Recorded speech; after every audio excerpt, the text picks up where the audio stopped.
Class, welcome to Chapter 14, Fitness, Physical Activity, Nutrients, and Body Adaptations. This is a super brief look into sports nutrition. They do teach entire classes on this topic, not at Allan, Hancock, but at other schools and universities. So if you're more interested, you can take them. I love this chapter because I am an athlete. You may not know it, but I am. I run ultra marathons, obstacle races, adventure races, etc. I've run probably 50 different obstacle races. I compete in World's Toughest Mudder every year. Last year I did 55 miles, which was pretty good. And I have a big race coming up in August. It's my first 100-mile race. I don't know if I can do it, but I'm going to try. So I like sports nutrition. I think it's very interesting, and I'm learning more about it every day. But this will be a super brief introduction to it. So fitness. Fitness is the characteristics that enable the body to perform physical activity. So it's being able to meet our demands of everyday activities. You know, can you carry the laundry to the laundry machine? Can you stack the dishes? Can you wash the dishes? Can you mow the lawn? Can you vacuum the house? Can you withstand stress? You know, if you have to walk far to work or to the grocery store, can you do that? And there's all sorts of degrees of fitness. Some people may be extraordinarily fit because they train for fitness, and others may be functionally fit, meaning they're doing awesome at everyday activities, body weight type activities, carrying activities, things that they use in their everyday life. So there's all sorts of degrees of fitness. What are some of the benefits of fitness? You guys wrote about this in some of your study guides when we talked about physical activity and sedentary lifestyle. But fitness has so many benefits. It has emotional benefits, psychological benefits, stress reduction benefits, improved sleep benefits, and then so many physical benefits. People who are physically fit have better circulation, better lung function, reduced risk of certain cancers, less anxiety, less depression, better self-image, better quality of life, better nutritional health, better body composition, meaning they have a higher percentage of their body that would be lean tissue versus fat, better bone density because weight-bearing exercise improves bone density, better immune function, lower risk of diabetes, heart disease, hypertension, sleep apnea, the list goes on and on and on. So there are so many benefits of being fit. Sedentary means sitting, so literally being like this cat here and sitting and not moving. And sometimes you can be intentionally sedentary, maybe if you're sitting on the couch watching TV. Sometimes you don't necessarily mean to be sedentary, but it's part of your lifestyle or your job. For example, if you work a desk job, sometimes it's hard to not be sedentary. If you have to drive maybe a truck or a car or a plane even for a living, you have to sit while doing that. You can't get up and walk around. So certain occupations can contribute to people being more sedentary than others. And they've done studies on people who are sedentary who are not necessarily athletes, and they found that even just by moving, just by getting up and walking for a minute or two, say a couple times an hour, can significantly reduce your risk of diseases that are associated with sedentary lifestyle. So it's not that you have to go from being sedentary to running marathons. All you have to do is literally move to improve your health status. And being sedentary has higher risk of many of the chronic diseases, metabolic syndrome, high blood pressure, diabetes, cardiovascular disease, obesity, overweight, and certain types of cancer. So just reducing sedentary behavior can help. Components of fitness. So there are 4 components of fitness. There's flexibility, which is the capacity of the joints to move through a full range of motion. So, can your muscles move in the range that they're supposed to? Can you touch your toes? Can you bend your arm behind your back to scratch it if you need?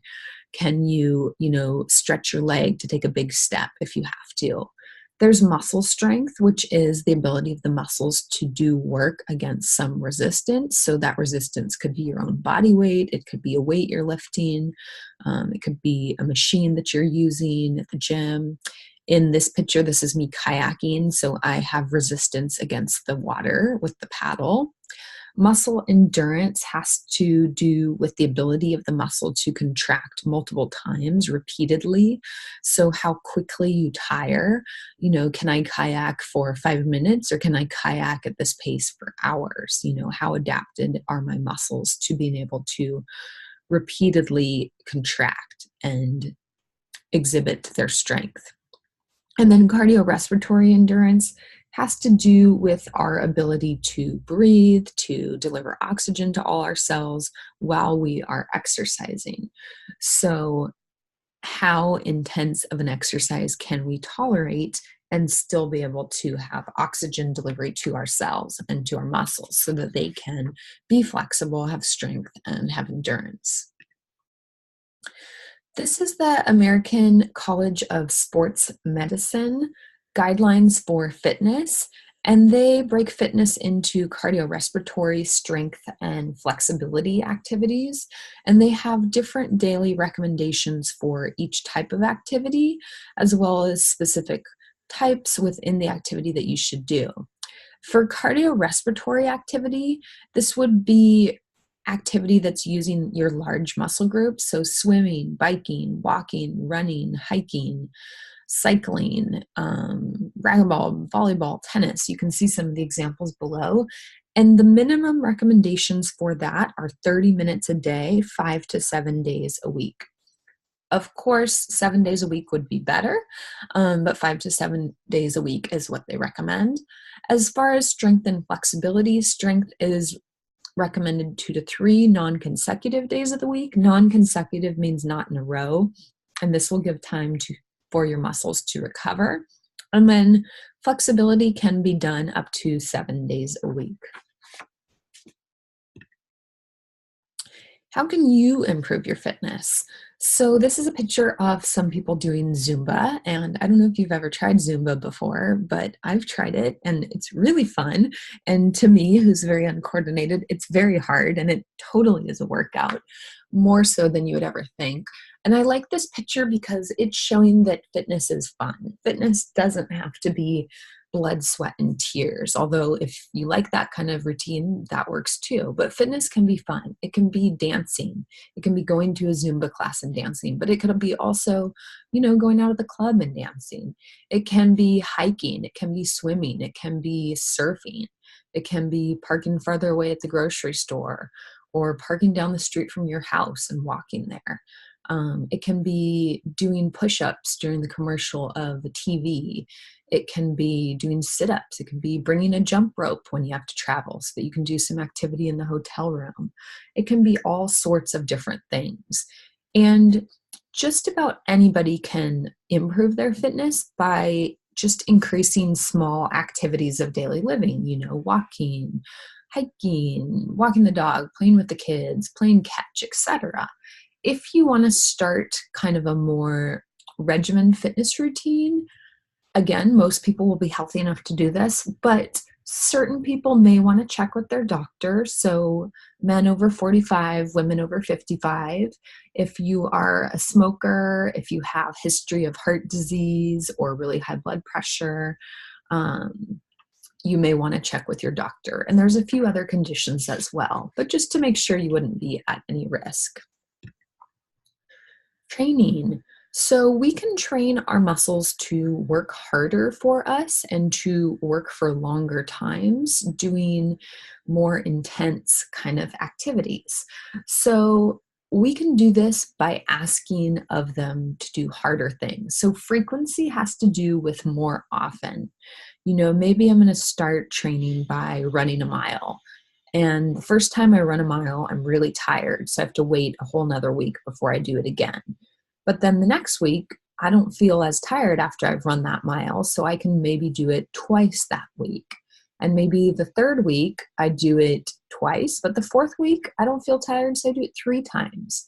So the more frequent we ask our muscles to perform, the more frequent they're going to be able to respond to us by saying, yes, I can do that. Intensity has to do with difficult level. And so maybe this would be with weightlifting. Maybe the first time you go to the gym, you lift a 20-pound weight and you do it 10 times. Maybe the next time you go, you try lifting a 25-pound weight 10 times, or a 30-pound weight 10 times. By asking your body to lift something heavier or work through more force, eventually it's going to be able to respond by doing so. And then duration has to do with length of time. So maybe the first time you go to the gym, you lift that 20-pound weight 10 times or 10 reps. Maybe the next time you can do it 12 times or 15 times. Same thing with running. The first time you run a mile. Maybe the next few times you run a mile and a half, 2 miles, 3 miles. And you can build up to be able to run a half marathon or a marathon. So our body will generally respond positively to these components of training. And you can increase time of training, you can increase difficulty, you can increase how often you train. It's generally recommended that you don't increase all of these components at once unless you're very familiar with how your body responds to training. But in the beginning of a fitness routine, you may start with just increasing 1 or 2 of these things at a time and seeing how your body responds. Energy systems. So where do we get energy for activity? We get energy from a few different systems. So creatine phosphate system, or the phosphagen system. And creatine phosphate is a high energy compound. Creatine phosphate is used for short-term energy, so it only lasts about 10 seconds. And as our body will run out of ATP, which is high energy, we can split the phosphorus group or the phosphate group from creatine. And when we separate the phosphate group from creatine, it yields high energy compound that our muscles can use for fuel. Creatine itself is found in the muscles, and it can give enough energy for, like I said, about 10 seconds or maybe like a 100-meter dash. Creatine is used a lot in very intense, quick bouts of energy. So maybe in weightlifting, where you have to lift something very heavy, but it's only going to take you a few seconds. Maybe in fighting, where you only have a few seconds of a fight, where those seconds really matter. Lactic acid system. So lactic acid is something that can build up as we begin to deplete our glycogen stores, and if we're entering into anaerobic energy where we're not getting sufficient oxygen to our cells. So we'll talk about that coming up. And then aerobic system. So in circumstances where we have oxygen, we can supply ATP. ATP is adenosine triphosphate. When we separate the phosphates from the adenosine or the adenosine molecule, we have triphosphate, meaning 3 phosphates. So each phosphate we separate from the adenosine molecule can yield energy. And that energy is released, and it can be used by the muscles to facilitate mechanical movement.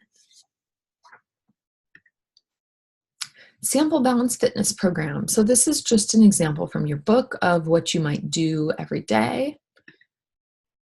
Okay, going back to the fuel sources. So which foods are broken down to what preferred energy source for the brain and the muscle? The answer to this, hopefully you remember, is glucose. Our muscle and brain do prefer glucose for energy, although they can adapt to use ketone bodies. However, they do prefer glucose. Where is glucose stored and in what form? It is stored in the form of glycogen. It's also stored in fat, but really it's stored in glycogen as far as exercise is concerned, and glycogen is stored in our liver and muscle. Depending on the source that you read and depending on your own glycogen stores and kind of athletic training levels as well as fueling, we have enough glycogen to last us about 90 minutes. It will start to kind of diminish around 20 to 30 minutes, but we do have enough for about 90 minutes. For certain athletes, it's going to be closer to maybe even 180 minutes. And for other athletes, it may be closer to 60 minutes or less. So it is possible for different people, different athletes, different exercise forms, different diet regimens, that people can store different amounts of glycogen. What is the recycling process that regenerates glucose from lactic acid? So we just mentioned that lactic acid could build up with exercise, and what would we do with lactic acid if we couldn't recycle it and regenerate glucose? That would be a big problem, but we can, and we do this via the Cori cycle. So we produce lactic acid when the rate of glycolysis exceeds the capacity of our mitochondria to accept hydrogens and electrons, and pyruvate will build up. Since pyruvate can't continue on through the Krebs cycle and the electron transport chain, we have to have somewhere for pyruvate to go. And pyruvate can be converted to lactate. If lactate buildup exceeds our lactate clearance rate, then our ability to maintain intense activity will diminish, meaning we'll only be able to perform intense activity for maybe 1 to 3 minutes if our lactic acid rates are building up too high. And what will happen as they do build up is it will leave the muscles, the lactic acid generated there, and it will travel to the liver where it can be converted back to glucose in the Cori cycle. So there's a common conception that lactic acid in the muscles actually causes the fatigue, but the lactic acid that's generated there quickly leaves the muscle and goes to the liver. Have you ever heard of marathoners hitting the wall, or anybody hitting the wall in athletic abilities? This is Corrine, your teacher, hitting the wall. And what kind of does this mean? So hitting the wall means you've run out of steam. And from a physiological standpoint, this generally means you have used up all your glycogen stores. And if you're not replacing those glycogen stores by consuming carbohydrates during your exercise, you don't have any of this readily available energy left, and you tend to bonk. So remember I said that athletes have different levels of glycogen stores in their body, but maybe it's around 90 minutes. For some, it might be longer than that. For some, it might be shorter. But after that time period, if you haven't been replacing the glycogen by consuming carbohydrates, you run out of energy and you feel kind of this intense fatigue. It is possible for athletes to increase their glycogen storage capacity, and they generally do this by increasing carbohydrate intake prior to a big event, as well as consuming carbs during an event. And this is mostly a big deal for endurance athletes. We don't see as many kind of strength athletes hitting the wall, as their events tend to be shorter.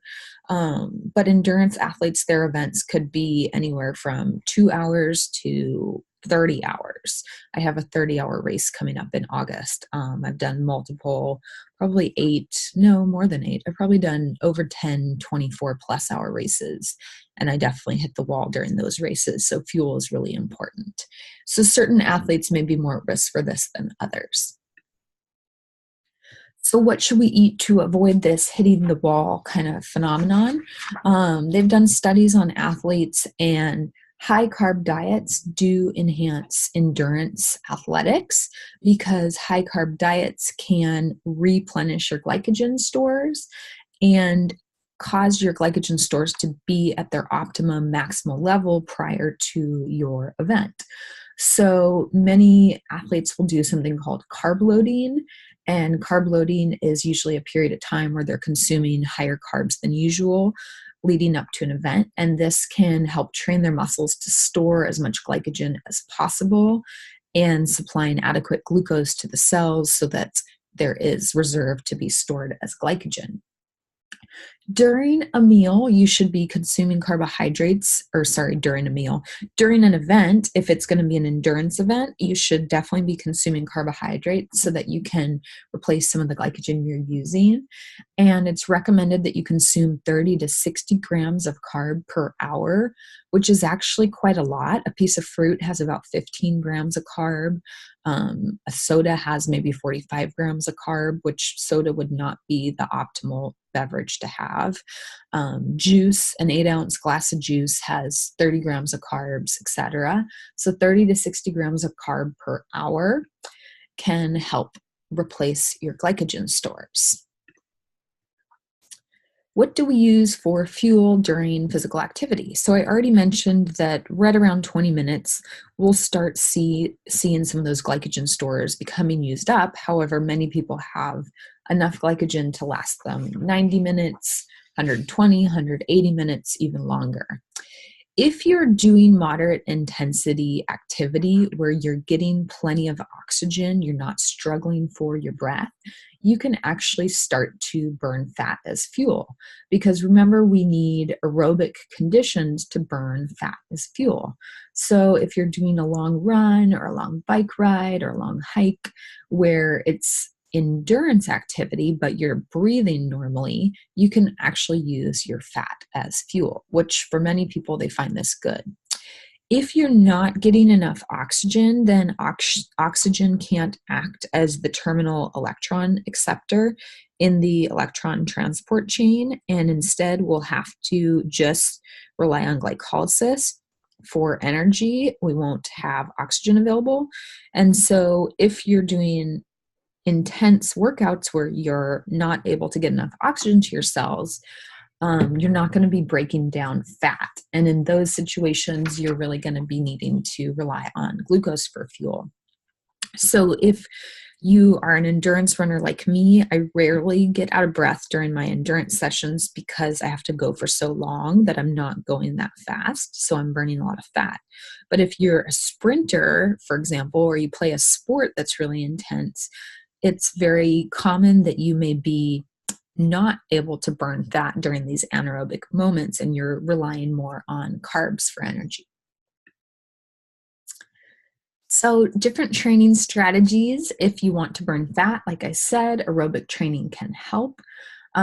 Training helps the mitochondria proliferate, meaning your muscle cells can make new mitochondria and more mitochondria, and the mitochondria are the powerhouses within the cells that help generate energy.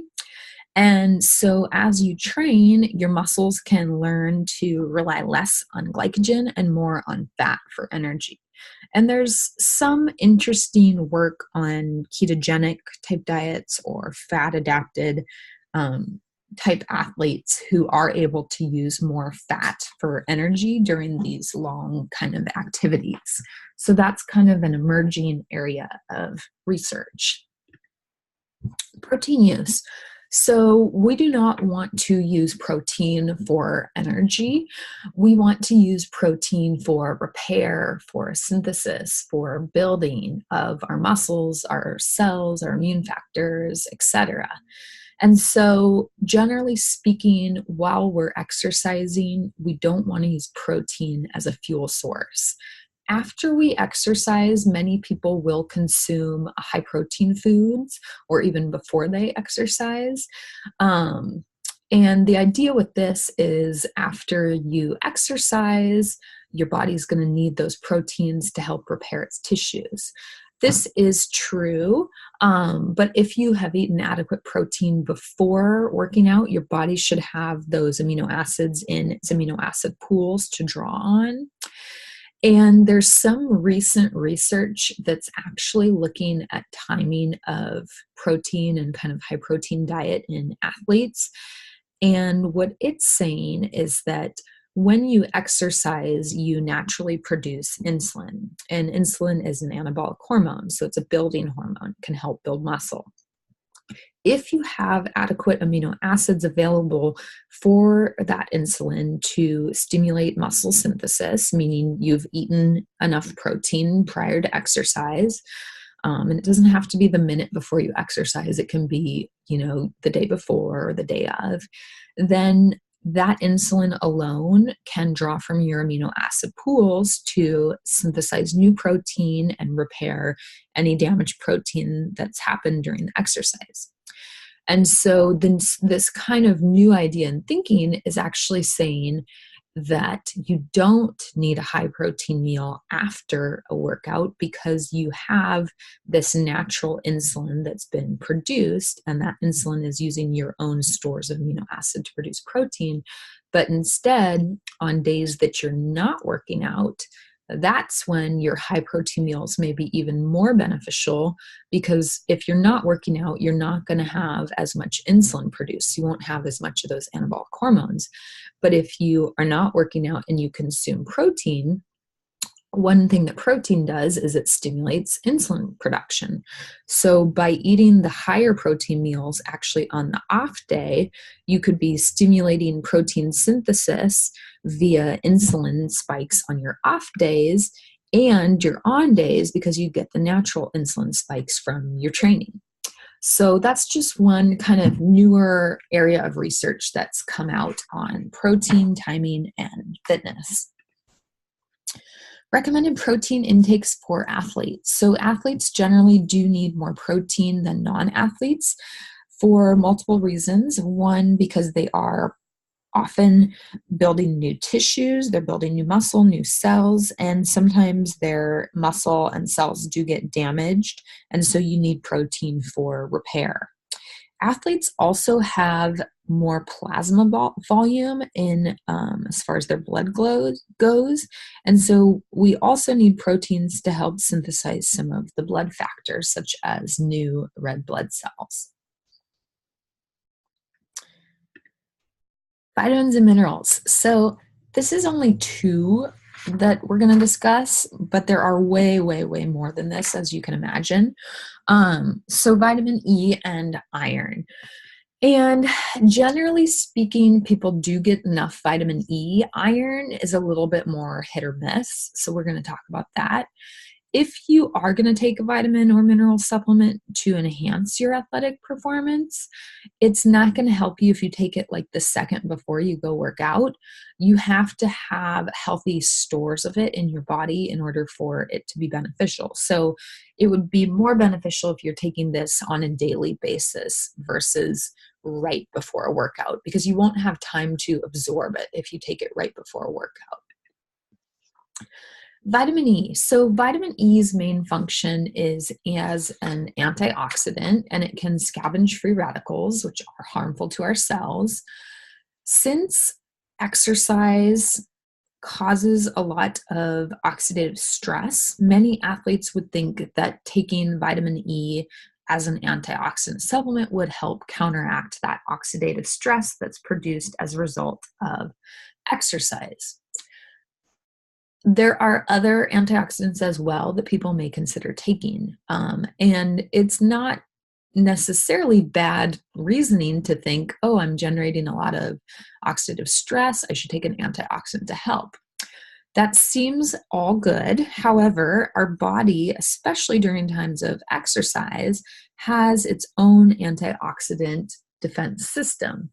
And there's some thought that if you're taking these kind of exogenous or additional supplements that are acting as antioxidants, it will downregulate or reduce your body's own ability to fight off oxidative damage and reduce your body's own antioxidant ability.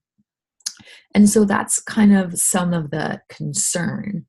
And an additional thing that we consider is that this oxidative damage caused during exercise is maybe beneficial, because the response to oxidative damage is a surge of antioxidant molecules, which we may not get if we weren't creating this oxidative damage with exercising. So generally speaking, vitamin E supplements are not recommended, and it's better to just get your vitamin E from food sources. Iron is a little bit more tricky. So iron is a pro-oxidant. You don't want to take too much iron. In fact, I would say I never would recommend you taking an iron supplement without first contacting your doctor, perhaps having blood tests done.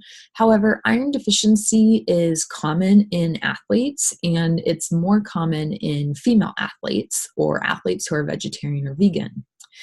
It is common in females due to their menstrual cycle, losses of iron that way.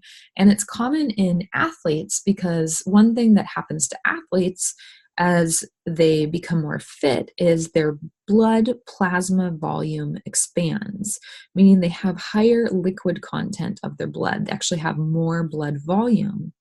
But that plasma volume expansion is not met with a similar increase in red blood cells. It takes the red blood cells quite a while to increase, and they actually don't always ever meet the levels that they were previously prior to the plasma volume expansion. And so what this means is, from a dilutional standpoint, athletes often appear to be anemic, meaning as far as red blood cells to body fluid, blood fluid ratios go, they have less red blood cells and higher body fluid than they did prior to being athletes. So having enough iron can help them make sure that they are able to, produce enough red blood cells, and that the red blood cells they have are fully developed and able to carry oxygen. We also see iron deficiency developing in something very scientific called runner's anemia or foot slap anemia. And in certain cases, people who are training very intensely and spending a lot of hours training, especially on their feet, they can actually, due to the impact of training, lyse or burst the red blood cells in their body, and this can cause iron deficiency anemia. And I have been diagnosed with iron deficiency anemia before it was when I was training for my first 24-hour race, and I was not aware that I was anemic. I felt okay. I was eating iron-rich foods, vegetables, meats, etc. And I went to my doctor to have some general labs done, and I was more anemic than some of the patients I worked with. So he said it was likely due to me being an athlete and this extensive running I was doing, and he started me on iron injections, which I got once a month, as well as oral iron. Fluids and electrolytes.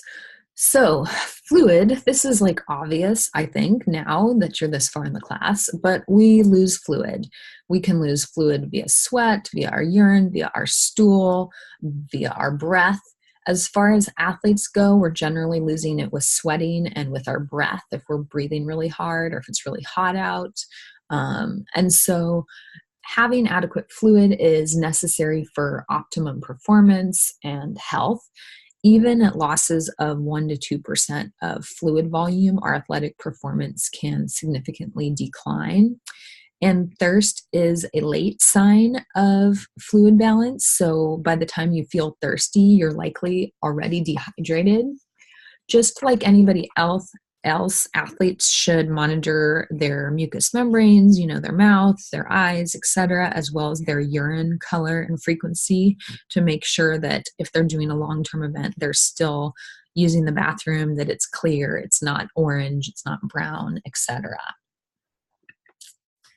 As far as fluids go, while water is generally the perfect beverage, and it is for everyday people, with regards to endurance events, water may not be the best. With regards to short-term training or events lasting less than an hour or not done under high heat or where somebody's sweating a lot, water can still be great.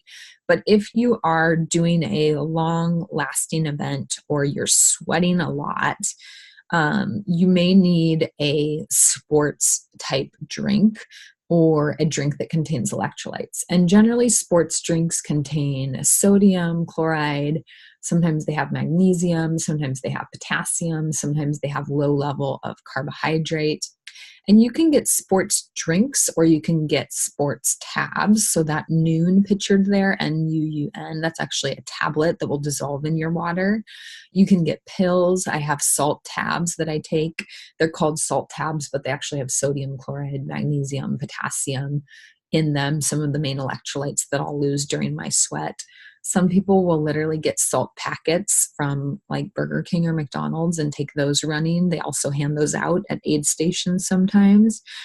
So as you sweat a lot, you lose these electrolytes. And if we were to just drink water, we could have a dilutional effect on our electrolytes, which we'll see on the next page. And that can actually be pretty dangerous. Caffeine, although it does enhance athletic performance, there are some risks with high caffeine levels, and it is actually banned in high quantities by national sports federations. And then alcohol definitely does not help athletic performance.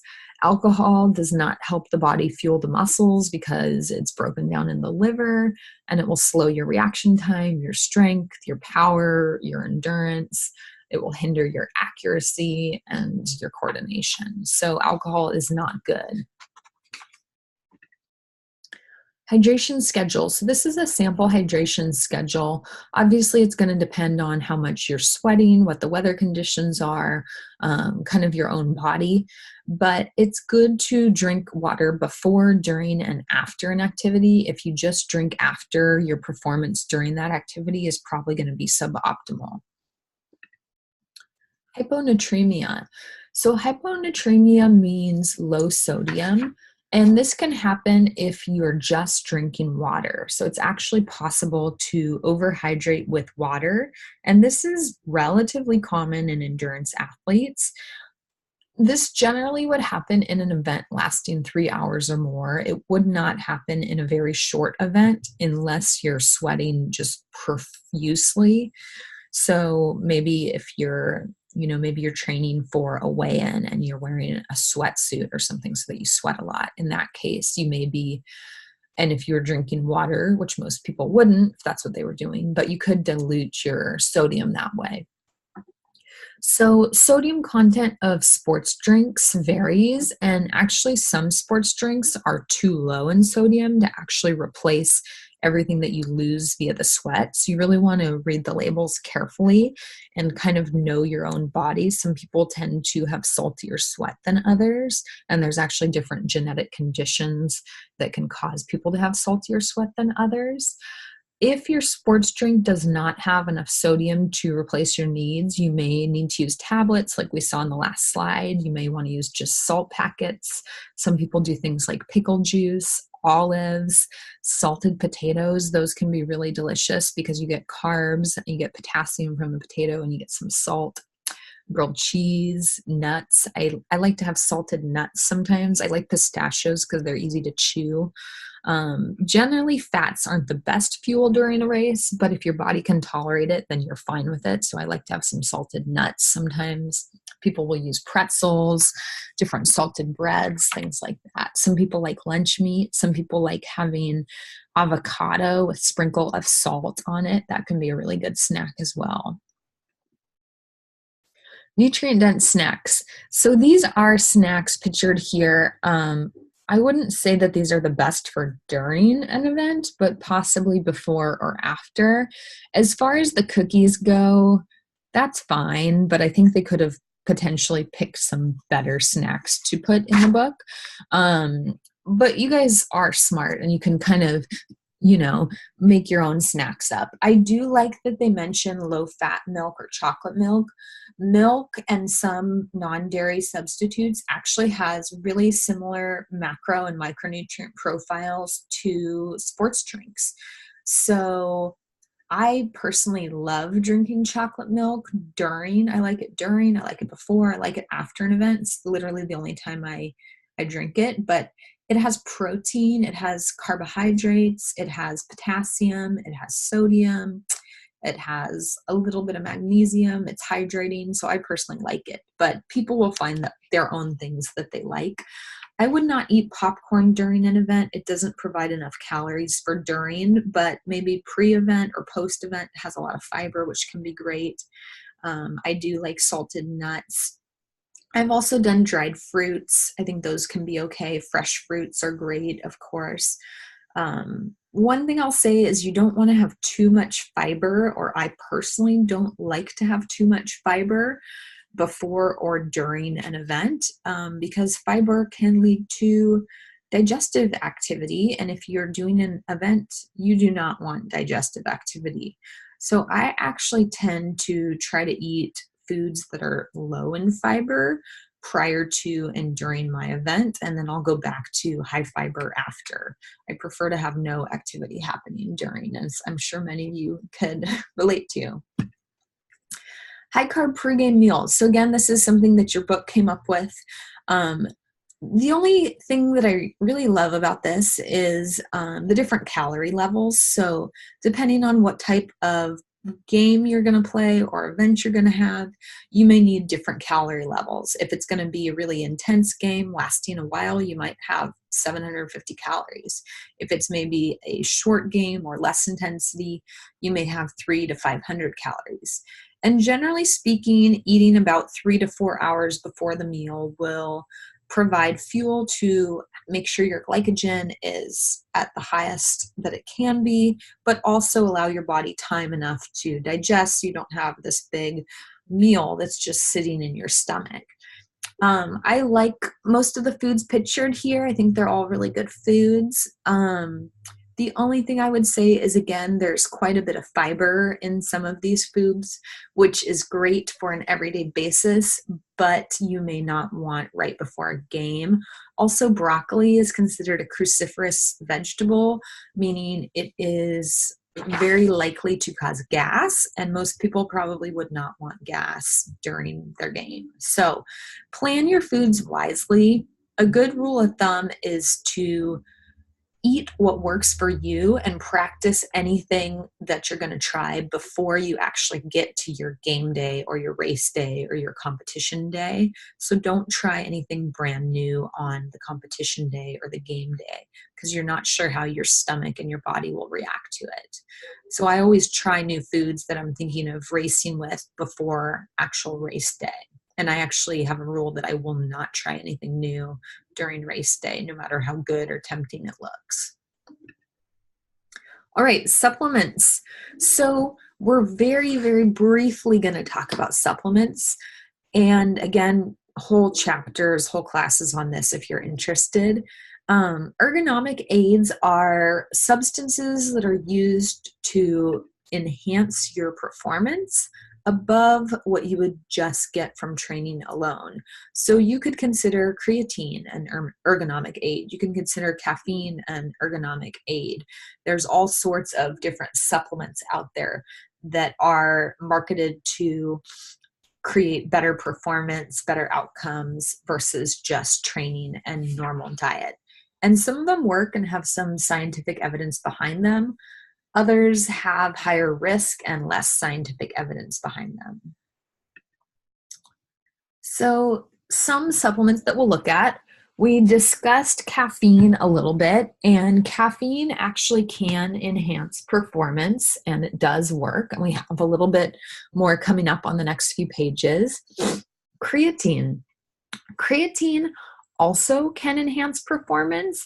However, it's best for short-term, repetitive, high-intensity activities such as weightlifting or sprinting or something that's going to be done in under 10 seconds, because creatine only provides fuel for a short period of time.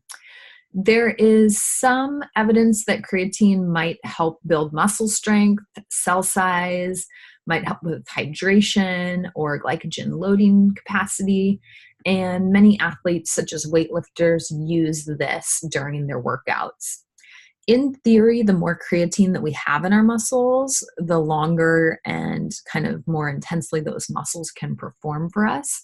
So if somebody's taking a creatine supplement and it allows them to lift a heavier weight or lift that weight repetitively more times than they would be able to do without the creatine supplement, pushing their muscles through that exercise can stimulate new muscle growth. And so the next time they'll be even stronger. So creatine does work. Obviously, if you're going to start taking creatine supplement, you should talk to your doctor and use caution, but it can work for very short-term performance type activities. Sodium bicarbonate. So you could probably find this in your closet or your refrigerator. It's baking soda. And this can also work, but there are some risks. So when you are doing high intensity exercise or anaerobic exercise specifically, you do have buildup of carbon dioxide within the blood and the muscles. And carbon dioxide can be acidic. And so if you take sodium bicarbonate, a little bit, you take 0.3 grams per kilo of body weight.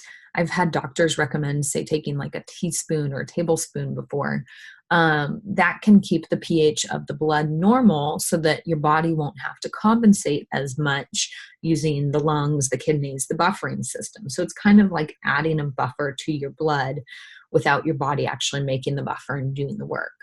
And so this can help neutralize acid levels. However, some of the side effects include diarrhea, muscle problems, and weight gain in some circumstances. Also, nausea and vomiting. You would not want to take too much of this, as your body would have trouble compensating if you took way too much base, and that could potentially be dangerous. Dietary supplements. So dietary supplements are often marketed as meal replacements or to improve athletic performance. And some of them may be good meal replacements. Some of them may help with athletic performance, but they're not things that you necessarily need.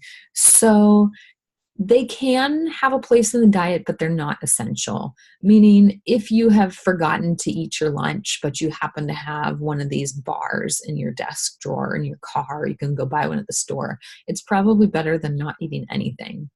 But you don't necessarily need it. You'll be just fine without it, and you can get all the nutrients you need from real foods like healthy meats, healthy dairy or non-dairy substitute, beans, legumes, vegetables, fruits, whole grains, etc. Some of these products have mixed sources of carbohydrates, which in theory would help you absorb them more rapidly, which would be good during an endurance event. If you're only consuming carbohydrates from one source, such as only fructose or only glucose or only sucrose, which is going to be glucose and fructose, the receptors for those carbohydrates, as far as absorption goes, potentially could be kind of oversaturated. So there's some thought that providing carbs in different forms might help with absorption. And many of these products contain protein. So if you're trying to get enough protein, maybe between workouts or pre-workout, these might be convenient supplements for you. Many of these have added vitamins or minerals, which can be good. But there's all sorts of other things out there. Caffeine. So I said we'd talk about caffeine, and caffeine does work. It does improve concentration. It can stimulate fatty acid release during endurance activity. It can enhance your alertness. It can reduce the sensation of being tired, which I'm sure many of you are aware of. If you drink coffee in the morning, it helps you not feel so sleepy. In a big sports event, that could be very beneficial. Caffeine does have some adverse effects, and you can actually die from consuming too much caffeine. Some of the more mild effects are stomach upset, nervousness, irritability, headaches, diarrhea. You can have rapid heart rate or irregular heart rate. You can have excessive urination from caffeine. Caffeine triggers some of the hormones that cause increased urination, as well as it dilates the urethra, which can increase urination. And so excessive caffeine can actually be dehydrating. The National Collegiate Athletic Association only allows 15 milligrams per liter of urine concentration of caffeine, so they can actually test athletes' urine for caffeine levels. And if athletes have consumed too much caffeine, they'll find it in the urine and they will disqualify them from athletic events. Dietary supplements that may perform as claimed. So there's something called beta-alanine, and beta-alanine plays a role in carnosine synthesis. And carnosine is important for our muscles' buffering capacity, and some studies have shown that this might be beneficial in high-intensity performance, but we're getting more and more research coming out from this. That says persomance. That should say performance. HMB, or beta-hydroxymethylbutyrate, is a metabolite of leucine, meaning it is a downstream product of leucine. Leucine is a branched chain amino acid, and it is one of the main amino acids that plays a role in muscle protein synthesis, as well as prevention of muscle breakdown. And so HMB is not as strong as leucine as far as muscle protein synthesis goes, but it may be stronger than leucine as far as reducing protein breakdown goes, which would be beneficial after you've worked out because you don't want your proteins to break down. They have done multiple studies on HMB supplements, and many of the studies have shown gains in lean body mass and loss of fat mass. But just like anything in nutrition, more research has to be done. And then ribose is a sugar, and ribose actually forms part of adenosine in ATP, and it also forms DNA and RNA. And so the thought was that since ribose plays a role in ATP formation, by providing additional ribose, you'd be able to generate more energy. However, generally speaking, we have not seen that relationship from clinical trials. We do see some benefits for people who have heart disease and ribose supplements, but not so much in athletes yet. Other supplements that maybe do not work. So carnitine. Carnitine is supposed to help with fat oxidation, and supplement manufacturers claim that this will improve your ability to use fats during a workout, but most studies have come out kind of inconclusive or with weak evidence. And then chromium is supposed to enhance energy and again help with fat loss and sustaining lean muscle mass, but we've seen mixed evidence from chromium. Dangerous, banned, or illegal. So steroids are obviously illegal unless prescribed by your doctor. Steroids do stimulate muscle growth and muscle building, but they have many side effects: heart disease, liver damage, aggression, just to name a few. They've done some interesting documentaries on negative side effects of steroid use. DHEA and androstenedione. These are hormones made in the adrenal glands, and they're precursors to testosterone, which testosterone is an anabolic male hormone. It's found in females as well, but primarily higher amounts in males. The claims with DHEA is that it will help with muscle growth as well as fat loss and maybe even slow down some signs of aging. But since it's a precursor to a steroid hormone, it is associated with acne, body hair growth, and some liver disease. So there's issues with that. And then human growth hormone, again, while this will build muscle, it has to be prescribed by a doctor as there's significant risks. It can increase risk for diabetes, thyroid conditions, and actually shorten lifespan. It can also increase risk of certain cancers.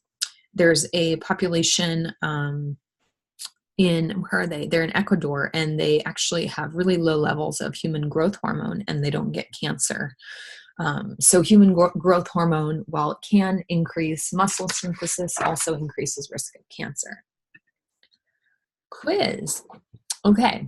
Physical inactivity is linked to all of the following diseases except emphysema. Emphysema is a lung disease usually developed in smokers, but not always. The progressive overload principle can be applied by performing An activity with more intensity. So you're asking your body to do something harder and harder each time, and eventually it will respond with, yes, I can do that.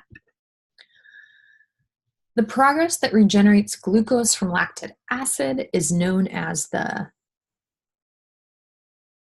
Cori cycle. Hitting the wall is a term runners sometimes use to describe it's glucose depletion, aka glycogen depletion. The technique endurance athletes use to maximize glycogen stores is called carb loading. Conditioned muscles rely less on glycogen and more on fat for energy.